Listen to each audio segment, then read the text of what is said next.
Hello students, welcome to this lecture number 22 today. This is again going to be a very important video, and this video is on differential protection. ये exams में कई बार पूछा गया है, what do you mean by this differential protection. तो differential protection क्या होता है ये मैं आपको अभी पहले एक्सप्लेन करता हूँ. डिफरेंशियल का मतलब डिफरेंशिएशन नहीं है, डिफरेंशियल का मीनिंग है सब्ट्रैक्शन. तो सब्ट्रैक्शन किसी के भी बीच में हो सकता है, either it can be in between current quantities. Differential का जो मीनिंग है दैट इज एक्चुअली सब्ट्रैक्शन, और सब्ट्रैक्शन हो सकता है करेंट क्वांटिटीज के बीच में, between current quantity. It can be between voltage quantity, or it can be in between phase quantities. Okay, अब ये कैसा सब्ट्रैक्शन होगा ये अभी आपको यहाँ पे क्लियर होगा. और ये डिफरेंशियल प्रोटेक्शन जनरली हम यूज करते हैं दो टाइप के केसेस में. One is your alternator and the second one is your transformer.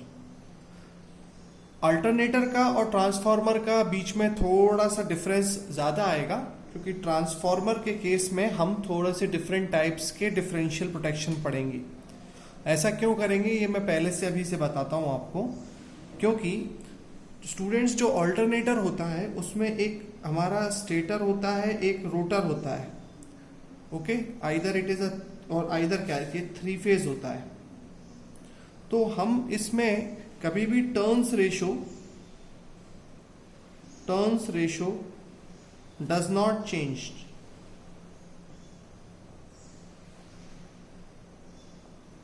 इसमें हम टर्न्स रेशो को चेंज नहीं करते हैं, और टर्न्स रेशो चेंज नहीं करने की वजह से हमें इसमें कोई टैपिंग की जरूरत नहीं पड़ती.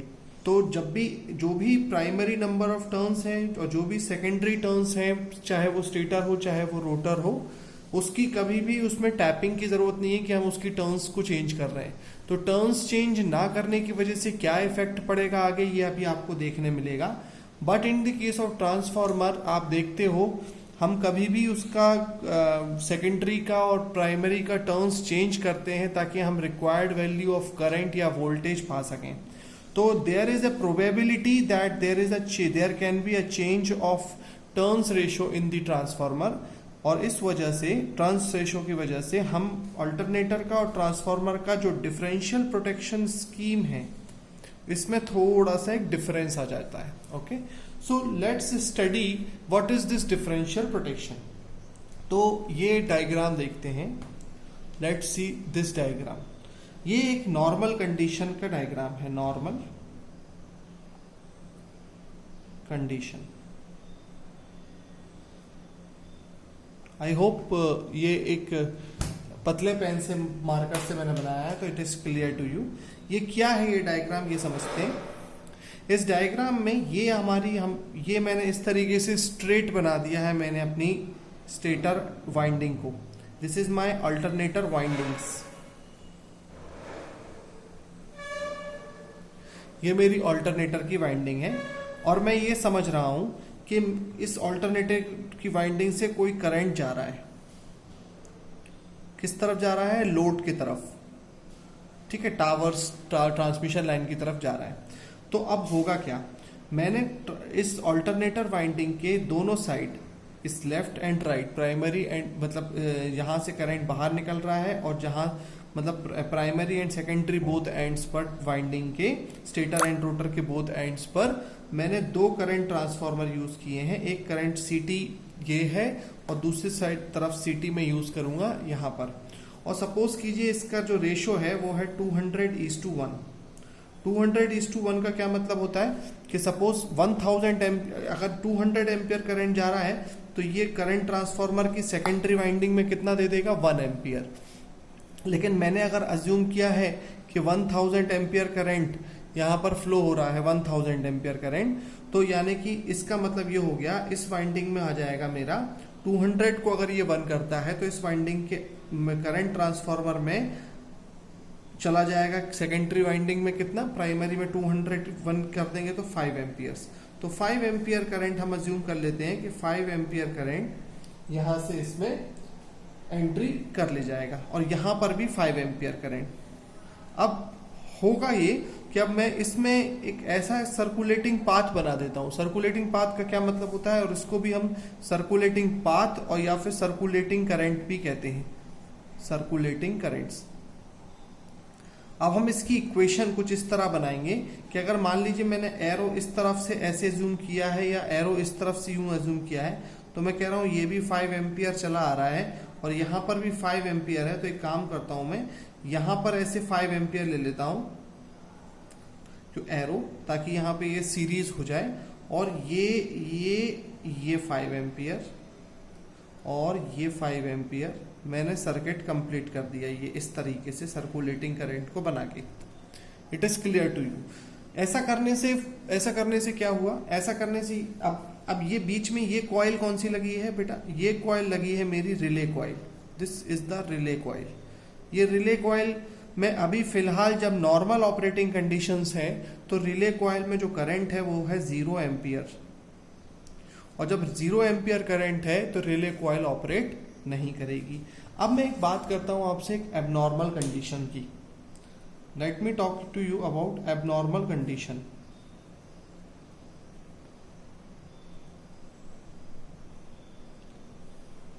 अब एबनॉर्मल कंडीशन क्या है मेरा, एबनॉर्मल कंडीशन ये है कि सपोज कीजिए ये है मेरा वाइंडिंग, ओके, और इस वाइंडिंग में बिल्कुल मैंने एक तरफ यहां सीटी लगा रखा है, एक और करंट ट्रांसफार्मर लगा रखा है, और इसके दोनों एंड्स को मैंने कनेक्ट कर रखा है लाइक दिस, ताकि इसमें सर्कुलेटिंग एक करंट फ्लो हो सके। और इसको भी मैंने कनेक्ट कर रखा है, इसको थोड़ा सा लेंथी कर लेता हूं मैं, लाइक दिस, ऑलराइट। और ये करंट मैंने बोला है आपसे इस तरफ से इस तरफ ये करंट जा रहा है 1000 एम्पियर्स, और ये सीटी हेड मेरा 200:1, और ये भी था मेरा 200:1, और ये थी मेरी यहां पर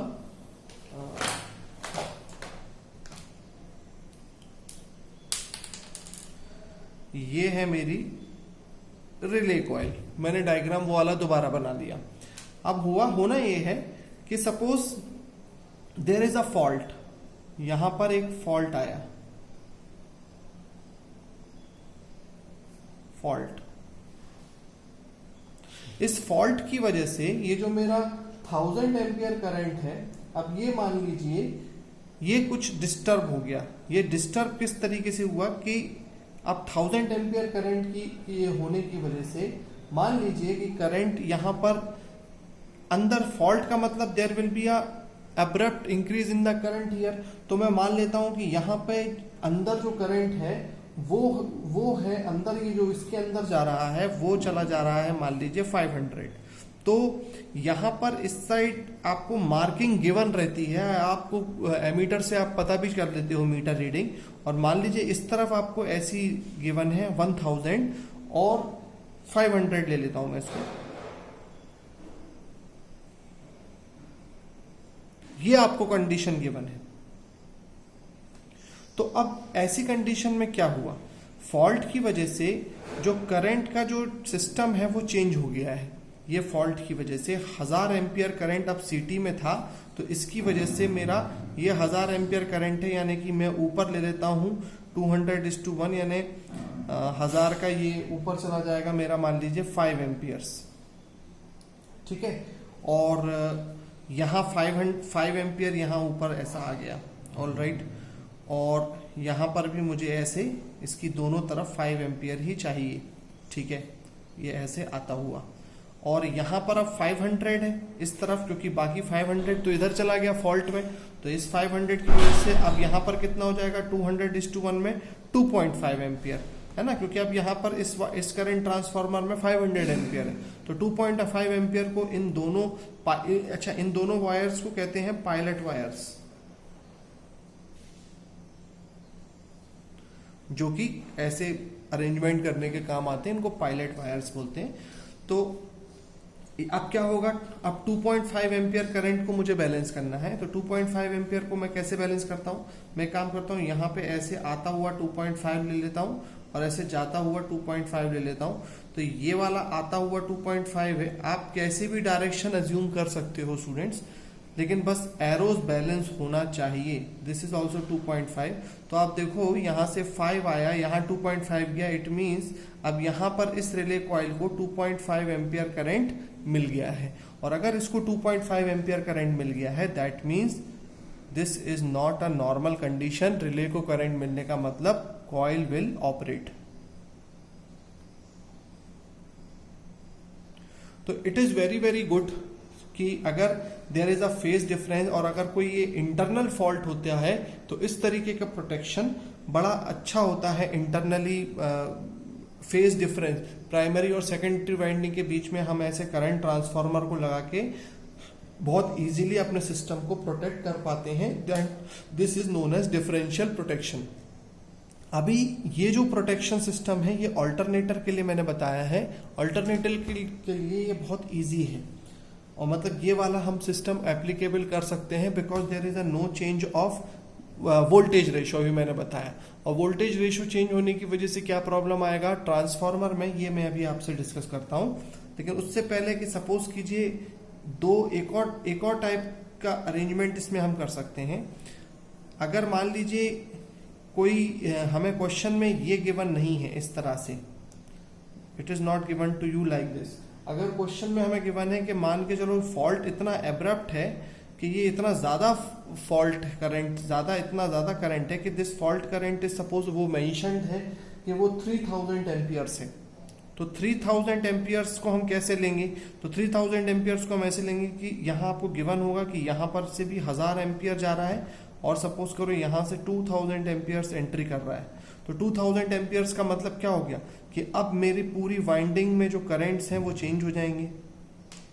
और वो क्या हो जाएंगे, 2000 इस सीटी के पास है, मतलब इस सीटी से 200 निकला, मतलब यहाँ पर आ रहा है 10 और यहाँ पे वापस आता हुआ 10 और यहाँ पर भी इसी डायरेक्शन में है करंट। अब देखो करंट इसी डायरेक्शन में है तो वापस आता हुआ यहाँ पे कितना हो जाएगा, ये 5 और जाता हुआ कितना हो जाएगा 5। एक तरफ से आता हुआ एक तरफ से जाता हुआ। अब करंट की डायरेक्शन ये है तो हम ये वाले को ऐसा ले लेंगे और यहाँ से ऐसा ले लेंगे 5। तो कुल मिला के 10 और ये 5, ये हो जाएगा मेरा आपकी बार 15 एम्पियर ऑफ करंट 2.5 की जगह। तो रिले कॉइल को बहुत ज़्यादा करंट मिल गया क्योंकि यहाँ पर करंट बहुत ज़्यादा है। आपको मेरी बात समझ में आ रही होगी। अब ये depending upon the different questions and arrows you have to calculate what is the relay coil current. ये क्वेश्चंस कई बार आ जाते हैं। अब मैं आगे डिस्कस, आपको ये समझ में आ गया कि लेकिन डिफरेंशियल प्रोटेक्शन स्कीम क्या है। अब लेकिन मैं आपको दो सीटीज लगे रहते हैं और अल्टरनेटर वाइंडिंग के इस तरफ और इस तरफ, और रिले कॉइल के बीच में उन दोनों सीटीज सर्कुलेटिंग पाथ के बीच में एक रिले कॉइल रहती है। अगर उस रिले कॉइल में करंट पहुंचाना है इसके लिए हमें दोनों सीटीज के बीच में करंट डिफरेंस होना चाहिए या वोल्टेज डिफरेंस होना चाहिए। तो करंट डिफरेंशियल रिले भी कहलाता है, वोल्टेज डिफरेंशियल रिले भी कहलाता है। लेकिन अब क्या होता है कि कई बार केसेस थोड़े से और डिफरेंट भी हो जाएंगे और वो केसेस डिफरेंट हो जाते हैं ट्रांसफार्मर के केस में। तो लेट मी रब दिस।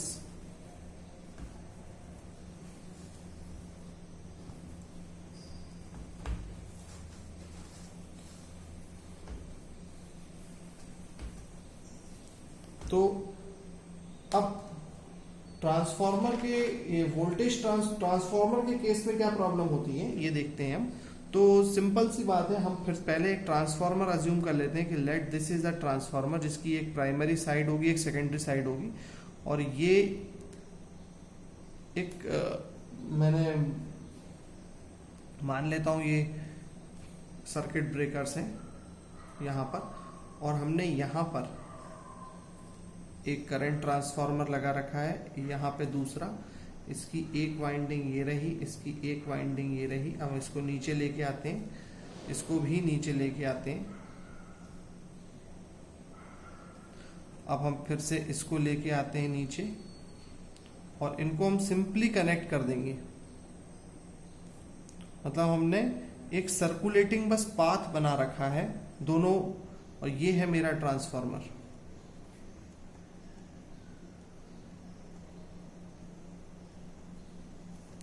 ठीक है, और ये है मेरा करंट ट्रांसफार्मर, ये भी है मेरा करंट ट्रांसफार्मर CT, ये है मेरा circuit breaker, this is also my circuit breaker, और यहां है मेरी, मान के चलिए this is my relay coil. अब होगा क्या, अब ट्रांसफार्मर के केस में क्या होता है कि यू कैन इंक्रीज और decrease the number of turns. अब नंबर ऑफ टर्न्स आपने इंक्रीज और डिक्रीज किया, तो अगर हमने by chance voltage tapping increase और डिक्रीज की, तो हमारा कंसेप्ट क्या है डिफरेंशियल प्रोटेक्शन का, कि इस पूरी सर्कुलेटिंग पाथ में एक करंट फ्लो हो रहा है इस तरह से। तो जब तक रिले कॉइल में 0 एम्पियर करंट है तब तक हमें कोई प्रॉब्लम नहीं है, टिल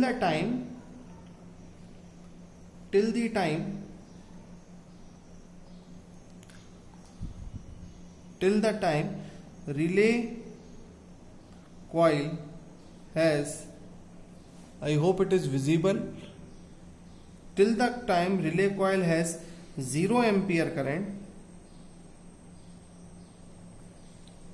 मैं ग्रीन पेन से लिख लेता हूं शायद, 0 ampere current, there is the relay will not operate, और यही होना चाहिए। But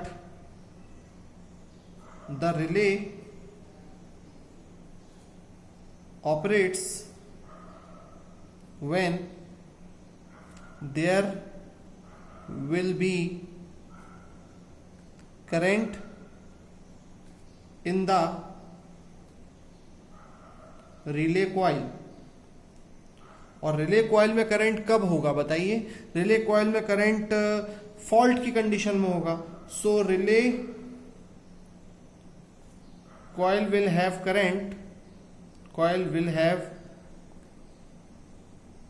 current during fault condition। लेकिन ये ऑल्टरनेटर के लिए तो सही बात है, but exceptionally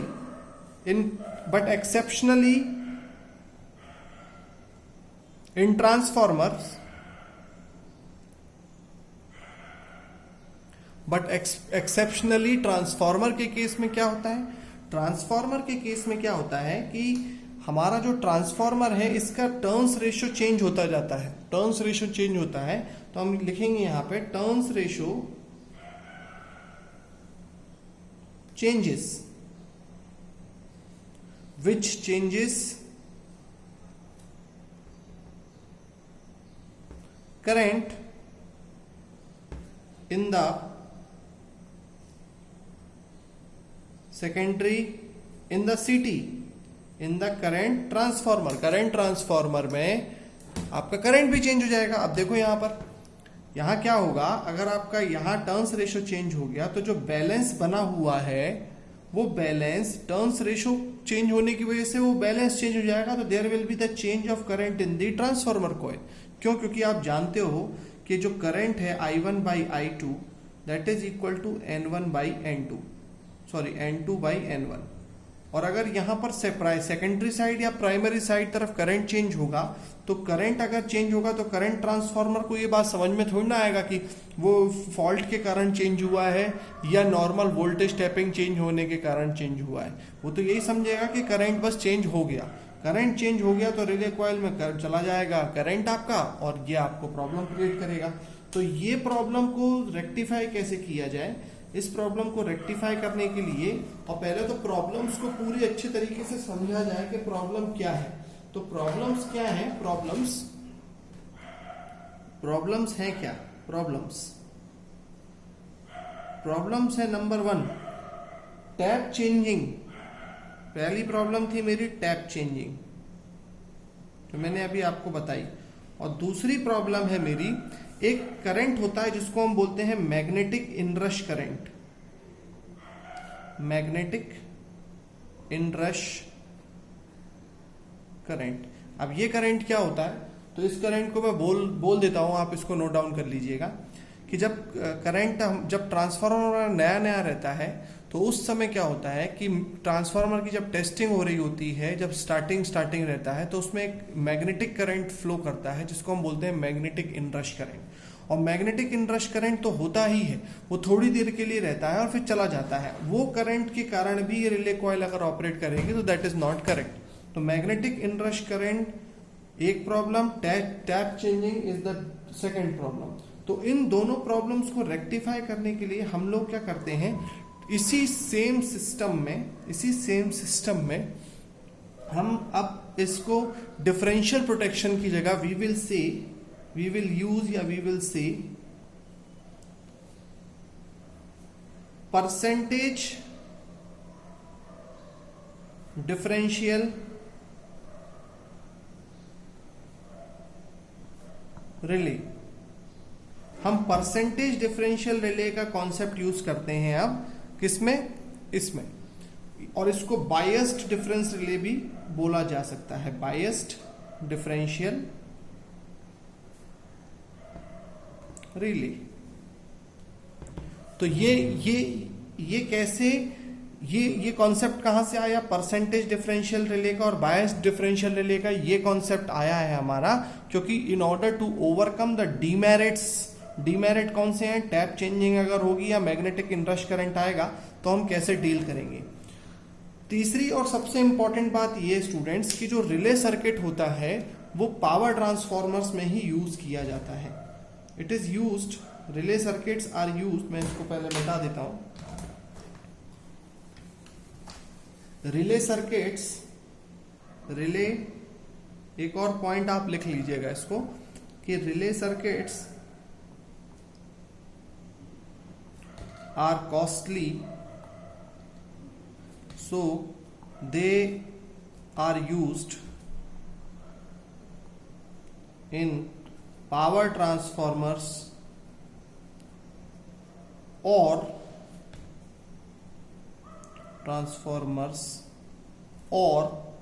in those transformers, मैं ऐसा साइन ले लेता हूं ट्रांसफार्मर का, और in those transformers which have rating above 5 kVA, 5 kVA के ऊपर के ट्रांसफॉर्मर्स में ही अब हम परसेंटेज डिफरेंशियल रिले का कॉन्सेप्ट यूज करेंगे। 5 kVA से ऊपर का जो ट्रांसफॉर्मर होगा उसमें। समझ में आ गई होगी आपको ये बात मेरी। और 5 kVA तक के लिए हम यूज करेंगे क्या, अप टू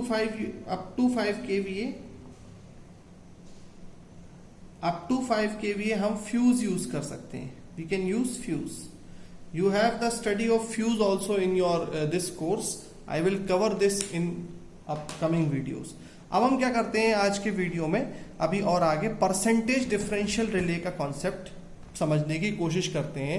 और उसके लिए मैं 3 फेज ट्रांसफॉर्मर को ड्रॉ कर रहा हूं। मैं ड्रॉ करूंगा आपके सामने कौन सा transformer, I will draw 3 phase transformer. तो 3 फेज ट्रांसफॉर्मर क्या होता है आप जानते हो, या तो डेल्टा स्टार होता है और या तो स्टार डेल्टा होता है। ठीक है, तो हम डेल्टा को कैसे बनाते हैं और स्टार को कैसे बनाते हैं, तो देखिए हम पहले मैं सिंगल लाइन डायग्राम बनाऊंगा। 3 phase transformer, 3 phase transformer,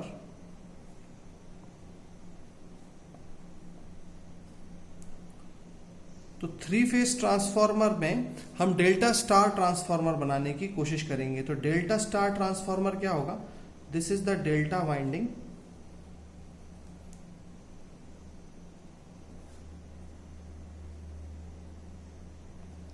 and this is the star winding.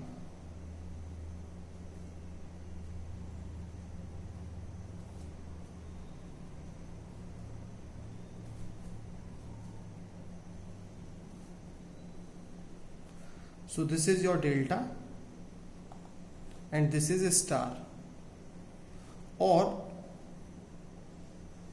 इसको हम ऐसे ले लेते हैं। अब हमें करना कुछ नहीं है, क्यों हमने 3 फेज ट्रांसफार्मर लिया, क्योंकि हम बात कर चुके हैं पावर ट्रांसफार्मर की। अब हम यहां पर सीटीज लगाएंगे और यहां पर भी करंट ट्रांसफार्मर लगाएंगे, और क्या चेंज किया हमने वो हम समझते हैं। लेकिन स्टूडेंट देखो, डेल्टा ऐसे और ऐसे देखने में तो समझ में आता है, लेकिन इसका डेल्टा ट्रांसफार्मर को ड्रॉ करने का सही तरीका एक और होता है, जिससे हम अपनी स्टडीज को और अच्छे ढंग से पढ़ सकते हैं या अच्छे ढंग से हम स्टडीज कर सकते हैं। तो डेल्टा बनाने का सही तरीका हम आपको समझाने के लिए मैंने डेल्टा स्टार अभी फिलहाल ऐसे बना दिया, लेकिन अब देखो अब हम क्या करेंगे, डेल्टा वाइंडिंग को हम ऐसे भी बना सकते हैं। ये देखिए, ये डेल्टा की हमें मतलब ये जो तीनों वाइंडिंग जो ऐसे ट्राइंगल में हैं, उनको ज़रूरी थोड़ी ना है कि हम ट्राइंगल में ही रखें, उनको हम इस तरीके से भी अरेंज कर सकते हैं। और इस तरह से कैसे अरेंज करते हैं, हम ऐसे कनेक्ट कर देते हैं। मतलब देखो, ये मुझे बताना तो नहीं चाहिए, मुझे ये बात बताना तो नहीं चाहिए, लेकिन आपको मालूम होगा कि ये वाइंडिंग और ये वाइंडिंग कनेक्टेड है। मतलब ये सर है, ये पैर है, फिर इसके ये सर है, पैर है, मतलब पैर से सर कनेक्ट, फिर से पैर से सर कनेक्ट, और पैर और सब ऐसे आपस में ये कनेक्टेड रहता है। तो इसको हम बोलते हैं डेल्टा साइड। ये आपको बात समझ में आ गई होगी। और इसको हम इसके सर को अब इसके पैर से कनेक्ट कर देते हैं, और ये हमारी निकल गई आगे की ओर। तो this is a simple delta side. ठीक है, अब मैं बनाऊंगा यहां पर स्टार साइड। तो स्टार साइड कैसे बनता है, स्टार साइड बनेगा ऐसे,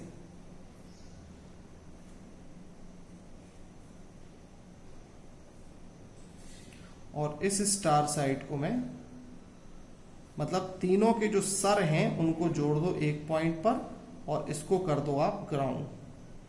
ठीक है, इसको हम आगे ले जाते हैं, इसको भी हम आगे ले जाते हैं, इसको भी हम आगे ले जाते हैं, इसको भी हम थोड़ा पीछे ले जाते हैं, क्योंकि अब हम यहां पर करंट ट्रांसफार्मर को कनेक्ट करने वाले हैं। ऑलराइट,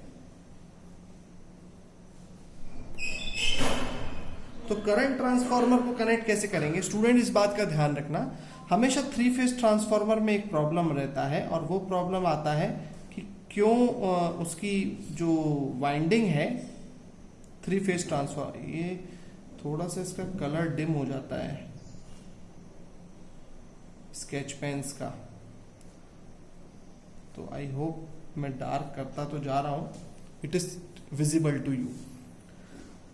अब जहां पर भी डेल्टा साइड रहता है स्टूडेंट्स, वहां हम स्टार कनेक्टेड करंट ट्रांसफार्मर लगाएंगे। मतलब पहले तो आप एक काम करो, ये करंट ट्रांसफार्मर्स को मैं ले लेता हूं। ये है मेरा करंट ट्रांसफार्मर नंबर 1। इसकी एक वाइंडिंग को नीचे ले आओ, इसकी एक वाइंडिंग को ऐसे नीचे ले आओ। ठीक है, फिर क्योंकि ये डेल्टा है इसलिए आराम से हम नीचे ले आते हैं। और फिर ये एक और ट्रांसफार्मर, इसकी भी एक वाइंडिंग को ऐसे नीचे ले आओ, एक को फिर से नीचे ले आओ, समझ में आता जा रहा होगा आपको।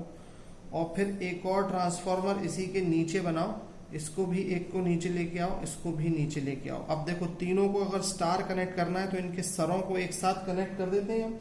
तो सर को एक साथ कैसे कनेक्ट कर दें, ये इसको कर दिया इससे, ये इसको कर दिया इससे। तो देखो तीनों की जो सर है मैंने एक साथ कनेक्ट कर दिए, और इसको मैं एक हिस्सा बना के यहाँ ले आता हूँ। ठीक है, इसको मैं एक हिस्सा बना के नीचे ले आता हूँ, और ये मैं डार्क कर दूं क्या, ये है मेरा लाइक दिस,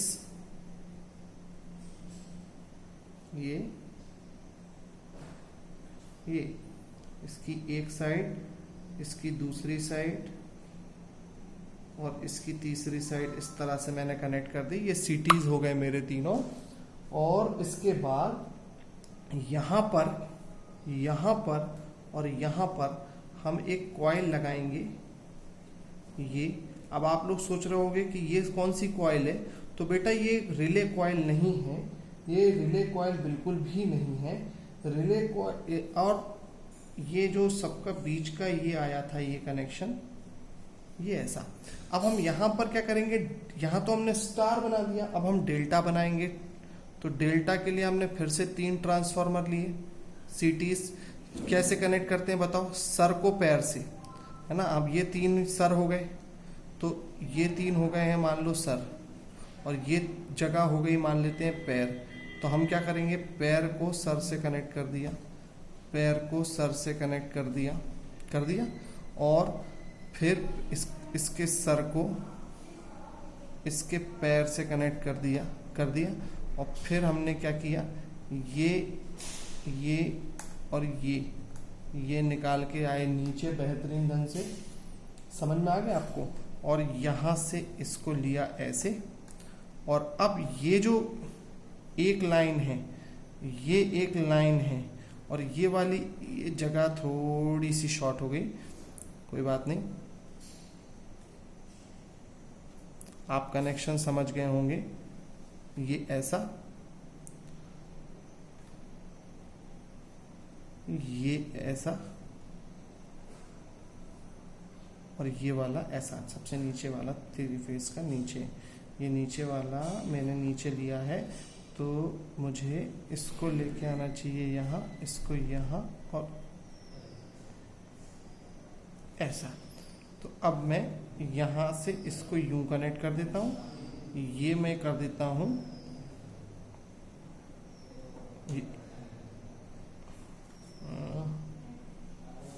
थोड़ी सी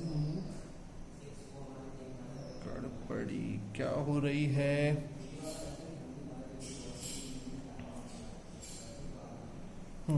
ये जो सबसे लास्ट है ये यहाँ से आ जाएगा, ये ऐसा हो गया। अब ठीक है, आप समझ गए होंगे अब, है ना।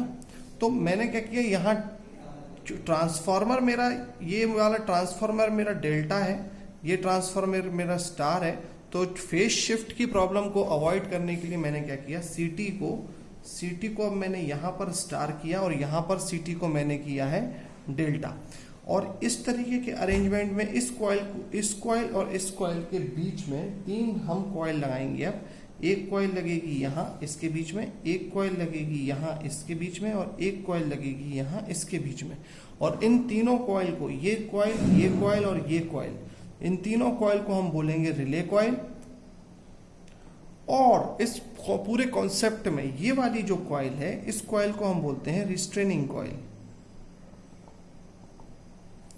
क्या कॉन्सेप्ट है इस रिस्ट्रेनिंग कॉइल का, इस रिस्ट्रेनिंग कॉइल